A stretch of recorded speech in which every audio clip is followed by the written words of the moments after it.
Bienvenidos al tercer programa del ciclo La crisis capitalista y la década del 30. Hoy nos centraremos en Alemania, en el periodo que abarca desde el crack de 1929, el ascenso del fascismo, hasta 1933, cuando Hitler asume el gobierno. Alemania, que era un imperialismo que tenía un potencial económico comparable al de Estados Unidos, basado en su alto desarrollo industrial, es derrotado en la Primera Guerra Mundial y, por lo tanto, privado de colonias y sometido a duras reparaciones de guerra. El gran capital alemán buscará resolver estas contradicciones mediante una ofensiva expansionista. León Trotsky fue uno de los primeros en advertir que el fascismo expresaba el único medio del que disponía la burguesía para disciplinar al poderoso proletariado alemán y encaminarlo detrás de sus objetivos guerreristas. Para Trotsky, el fascismo implicaba la eliminación de todo vestigio de democracia obrera y la atomización completa del proletariado. De allí la importancia que tiene la comprensión de este fenómeno y en ese momento de su derrota. Comenzamos este programa con este informe sobre el ascenso de Hitler. A principios del siglo XX, el imperialismo alemán poseía, después de Estados Unidos, un potencial industrial mayor que el de Francia y Gran Bretaña. Estos últimos habían sido los vencedores en la Primera Guerra Mundial y beneficiados en el reparto del mundo, a pesar que eran imperialismos en decadencia.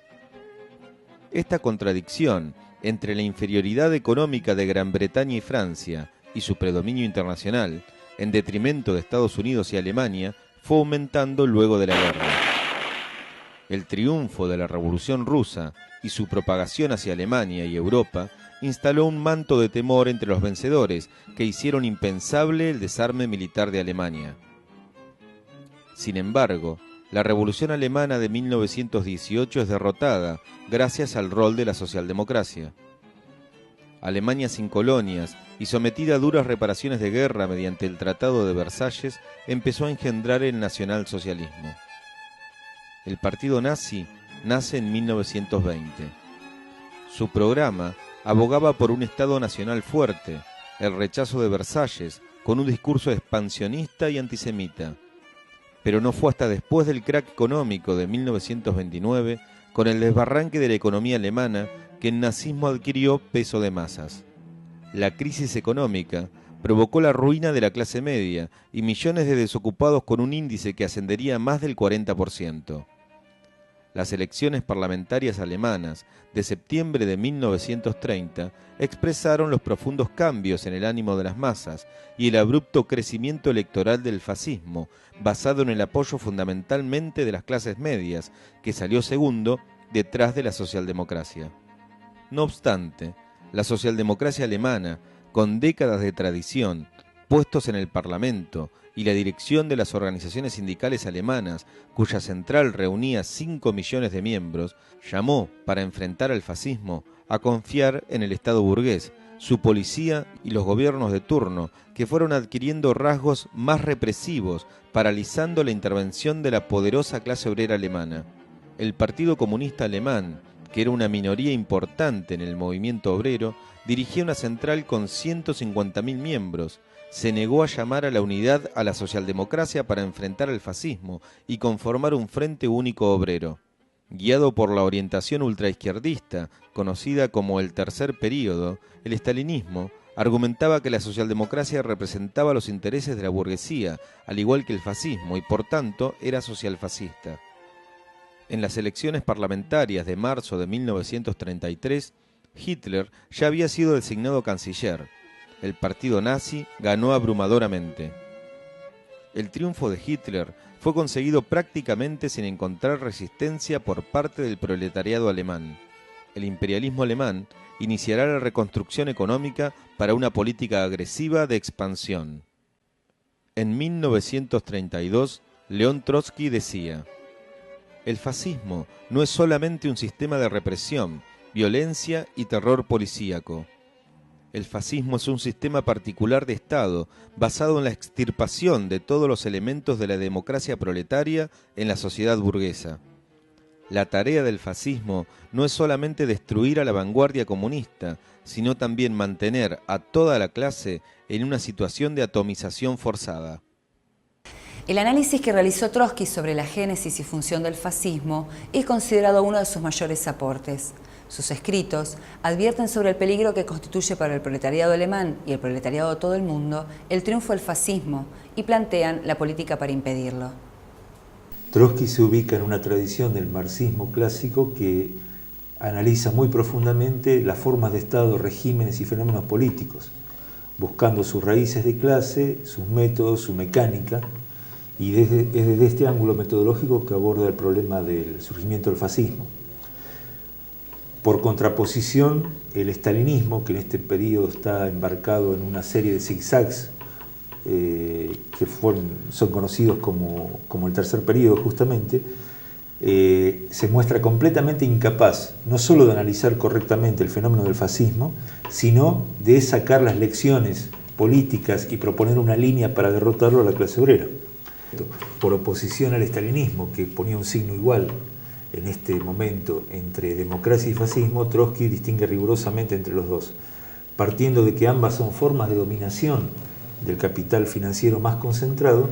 Establece claramente que mientras en la democracia el capital domina tolerando las organizaciones obreras y apoyándose en los mecanismos de la democracia parlamentaria, el fascismo significa la liquidación con métodos de guerra civil de sindicatos y partidos obreros para reducir a polvo, para desintegrar al movimiento obrero, apoyándose en las masas pequeñoburguesas movilizadas, en tenderos, comerciantes, sectores desclasados, desesperados por el impacto de la crisis, que descreen de la posibilidad de encontrar salida en el movimiento obrero y se vuelcan al campo de la contrarrevolución.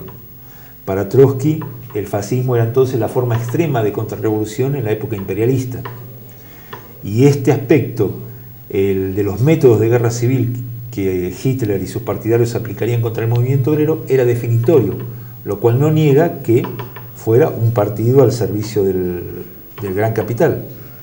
Es porque detrás hay alrededor de una década, desde la salida de la Primera Guerra Mundial, donde tanto socialdemocracia, que se pone al servicio de sostener al régimen burgués en Alemania, como el Partido Comunista, que con sus errores se inhibe a sí mismo de ganar la mayoría de la clase obrera, fracasan en darle salida. Las masas pequeñoburguesas, dislocadas por la crisis, desesperadas, en lugar de apostar, como dice Trotsky, a la esperanza revolucionaria de que el movimiento obrero pueda darle una salida, empiezan a caer en la desesperación contrarrevolucionaria y caen bajo la demagogia de Hitler y de sus partidarios.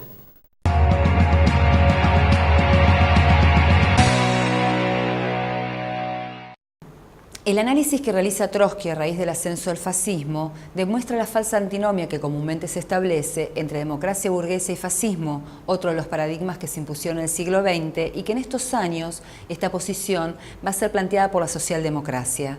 Pero también en sus escritos, Trotsky enfrentó la posición del Partido Comunista Alemán, para quien no existía diferencia alguna entre los regímenes por ser ambos burgueses. En este bloque vamos a dar cuenta del análisis y las distintas políticas que se plantearon para enfrentar al fascismo en ese momento y algunas conclusiones después del triunfo de Hitler. La socialdemocracia pone una antítesis absoluta entre dos regímenes políticos, olvidando sus raíces de clase. ¿Al servicio de qué clase están? Democracia como un absoluto y fascismo como la bestia negra a la que es necesario enfrentar. Esto le permite embellecer a la democracia y su rol al servicio del régimen democrático alemán, y por otro lado justificar una política de alianza con los partidos burgueses no fascistas, inclusive el apoyo a Hindenburg y a Brüning, que van a ser los últimos presidentes antes de la llegada de Hitler al poder. Frente a esto, el estalinismo cae en el error opuesto, con un argumento justo de que tanto democracia como fascismo son formas políticas de dominación al servicio del gran capital, diluye cualquier diferencia entre ambas. Esto que parece muy rojo, muy izquierdista en el fondo, y esta es una de las críticas que le hace Trotsky a esta política, encubre una completa desconfianza en el movimiento obrero y un fatalismo completo, porque en ningún momento le plantea al movimiento obrero cómo derrotarlo al fascismo. Si es lo mismo que esté la socialdemocracia, Brüning o Hitler en el poder, ¿cuál es la tarea para el movimiento obrero? ¿No? Carece de importancia. En ningún momento está planteado evitar el triunfo del fascismo. Llega un momento en el cual los dirigentes del Partido Comunista Alemán dicen que lo mejor es que Hitler llegue cuanto antes al gobierno, porque así será más fácil desenmascararlo y destruirlo. Una política suicida. En el momento que la gran tarea era unir a la clase obrera alemana, la preocupación de los comunistas era separar a los sectores más radicalizados, como eran los jóvenes desocupados de la industria, el aislar a la vanguardia formando sindicatos rojos, la RGO, la oposición, lo cual le dejaba un amplio campo de acción a los socialdemócratas para mantener el control del movimiento obrero e impedirle luchar. La posición de Trotsky es que para defender las libertades democráticas del movimiento obrero, sus sindicatos, sus organizaciones, sus periódicos, la política no puede ser nunca desmovilizar, porque esto solo sirve para alentar el desarrollo de las bandas fascistas y para convencer a la burguesía alemana de que apostar a Hitler es una carta segura. Por el contrario, si es la burguesía la que está empezando a preparar la guerra civil contra el movimiento obrero para aplastarlo a través de las bandas fascistas, lo que corresponde es que el movimiento obrero se prepare para derrotar ese peligro, lo cual de paso solo se puede hacer con los métodos de la movilización de masas y el armamento de masas, llegando a centralizar la autodefensa en milicias obreras, además de una política para ganar a las clases medias, dividirlas e impedir que sean una base para el experimento hitleriano. Lamentablemente el Partido Comunista, dirigido por los estalinistas en la época, no hace caso para nada de estos consejos, de estas apelaciones de Trotsky. Va a tener una política que, a pesar de su discurso más rojo, es la política de la pasividad, del fatalismo, porque tampoco le plantea al movimiento obrero no solo el buscar un frente único entre socialdemócratas y comunistas, sino mucho menos el de armarse, formar milicias y enfrentar de esta manera al fascismo, ¿no? Esto va a llevar a que Hitler tenga el camino libre y que el movimiento obrero alemán sea derrotado prácticamente sin lucha, ¿no? Sin enfrentamiento, sin resistencia activa, profundamente desmoralizado y confundido por estas dos direcciones, la traición de la socialdemocracia y el papel nefasto de la política del Partido Comunista Alemán. El triunfo de Hitler implicaba el fortalecimiento de las tendencias a una nueva guerra mundial que anidaban en el sistema capitalista en crisis y confirmó las peores predicciones de León Trotsky. La clase obrera alemana sufrió la destrucción de todas sus organizaciones y el terror estatal. Esta derrota del proletariado más poderoso del mundo constituyó una derrota para el conjunto de la clase obrera frente a la crisis mundial y a los agudos conflictos que se avecinaban. Sin embargo, la política del Partido Comunista que llevó a esa derrota no solo no fue cuestionada, sino que fue ratificada por la Tercera Internacional bajo la dirección de Stalin.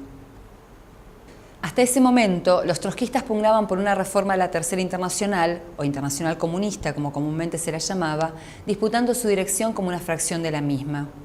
El triunfo de Hitler en Alemania y la ratificación de la política del Partido Comunista Alemán por parte de la Internacional Comunista puso en evidencia y a los ojos del proletariado mundial su debacle. Para los trotskistas había llegado la hora de romper y lanzarán el llamado a construir una nueva internacional revolucionaria.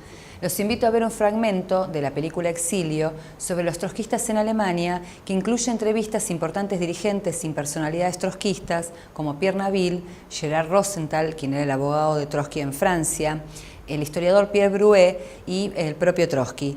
Este fragmento fue subtitulado especialmente para este programa. De Principaux, Trotsky fonde le bulletin de l'opposition. Avec Sedov, il tente d'unir tous les communistes anti-staliniens en créant des réseaux et en favorisant l'organisation de groupes de dissidents au parti soumis à Moscou, tout en essayant dans un premier temps de ne pas rompre les contacts avec ces derniers. Ces textes, articles, brochures sont publiés dans le monde entier, dans les journaux militants tels La Vérité, que dirige à Paris Alfred Rosmer avec Pierre Naville. Trotsky avait un poids, je peux dire, quotidien.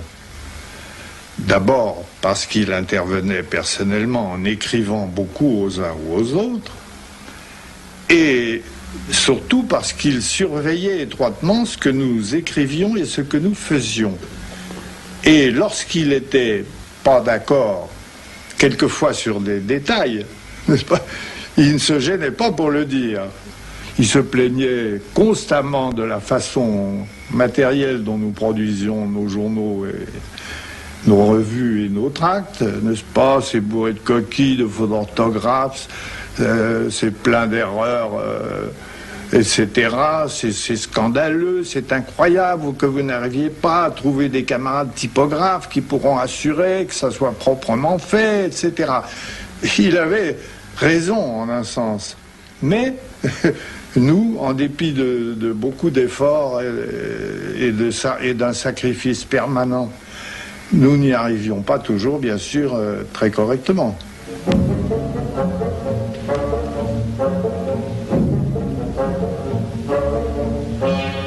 Janvier 1933. Hitler devient chancelier du Reich. Il interdit partis et syndicats. Il organise la torture et la déportation dans les premiers camps de concentration de centaines de milliers d'Allemands, militants ou opposants. Depuis plusieurs mois, Trotsky, devant le danger nazi, avait réclamé le front uni des organisations ouvrières.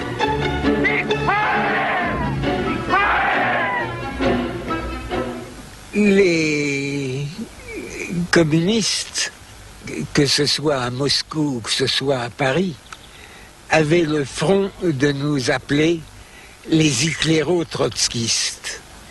Alors que l'opposition de gauche a été la plus militante et la plus active contre le nazisme et contre Hitler. On se souvient mal que Trotsky avait publié un grand article en appelant la Russie à mobiliser l'armée rouge le jour où Hitler prendrait le pouvoir.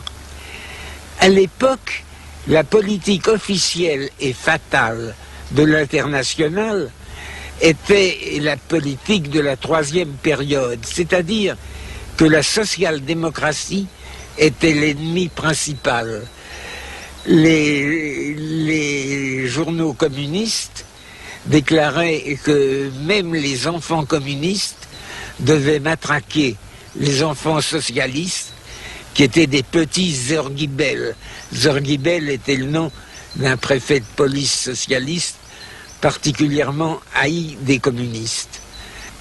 L'activité des oppositions et le lien avec l'étranger, c'est avec Trotsky, sont brisés par la victoire de Hitler. Parce que la victoire de Hitler détruit l'appareil international, donc détruit le milieu nourricier dans lequel se développait le réseau de CEDOF. Et la victoire de Hitler assure la victoire de Staline sur Trotsky et ses alliés.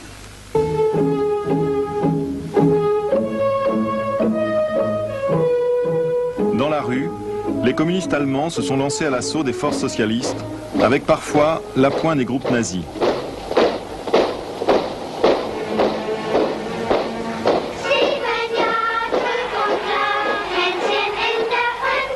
C'est la faillite du Comintern.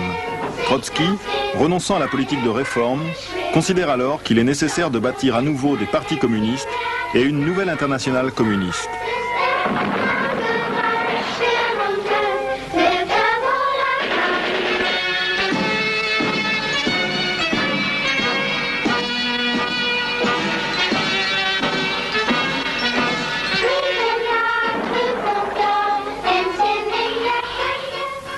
Le nouveau développement en Allemagne donne un exemple saisissant de la politique fondamentale fausse de la direction du prolétariat. Assimilation de la démocratie au fascisme, répudiation de la politique de front unique et par suite rénonciation aux soviets.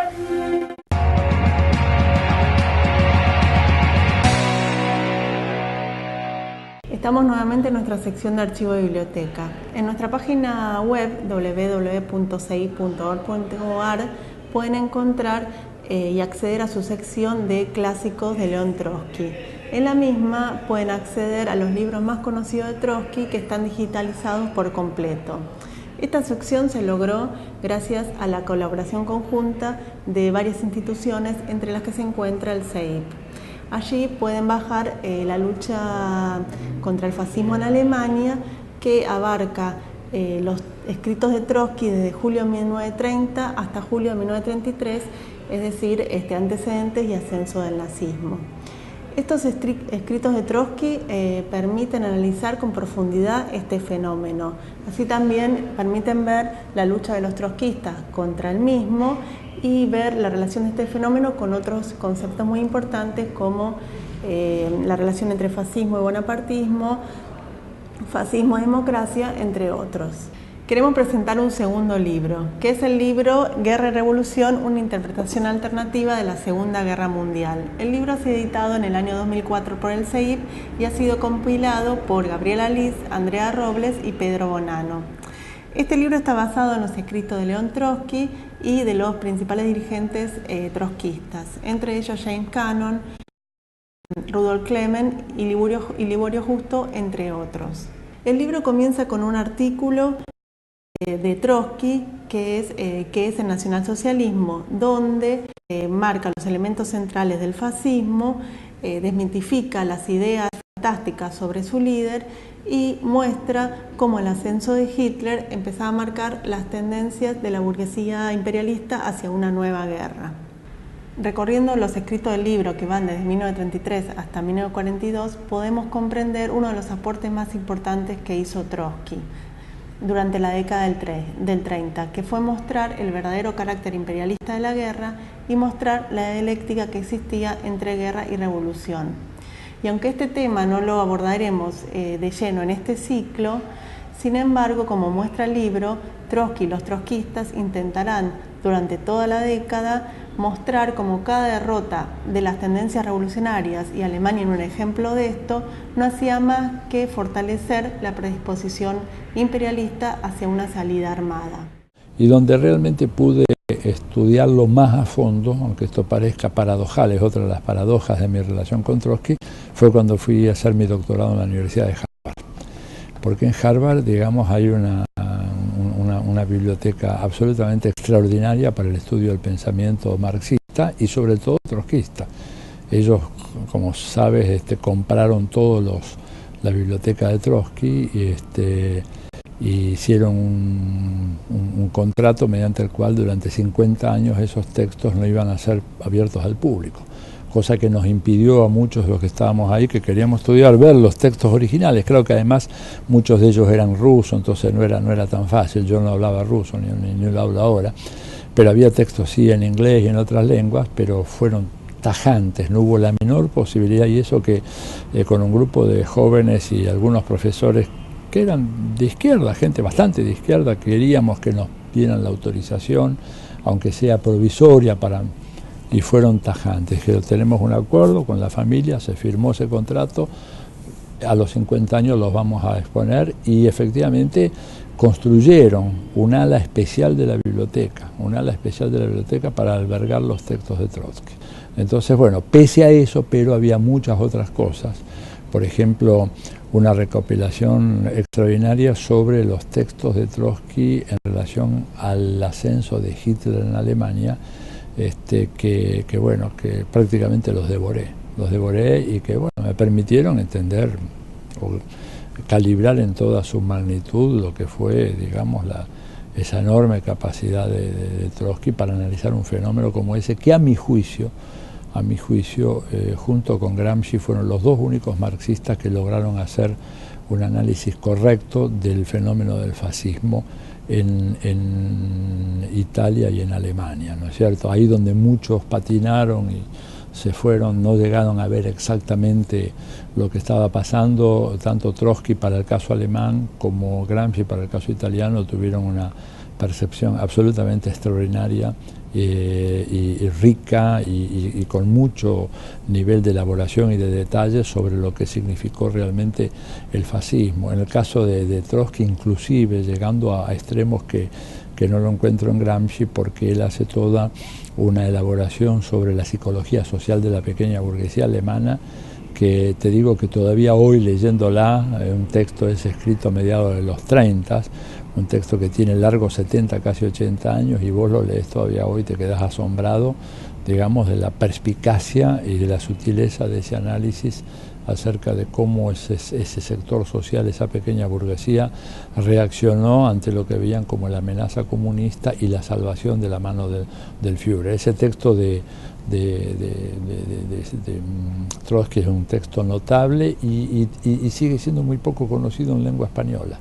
porque la recopilación que yo logré leer en Harvard era un texto de casi 350 páginas, con todos los artículos de Trotsky sobre el fascismo alemán, y realmente es un texto notable. A mi juicio es el análisis más completo que se hizo sobre el fenómeno y que dio base a que después un trotskista francés, Daniel Guérin, escribiera otro muy buen libro, ¿no es cierto?, sobre el fascismo y Gran Capital, así se llama, que es un análisis del surgimiento del fascismo a partir de estos textos fundamentales, fundacionales de Trotsky en el análisis del fascismo alemán.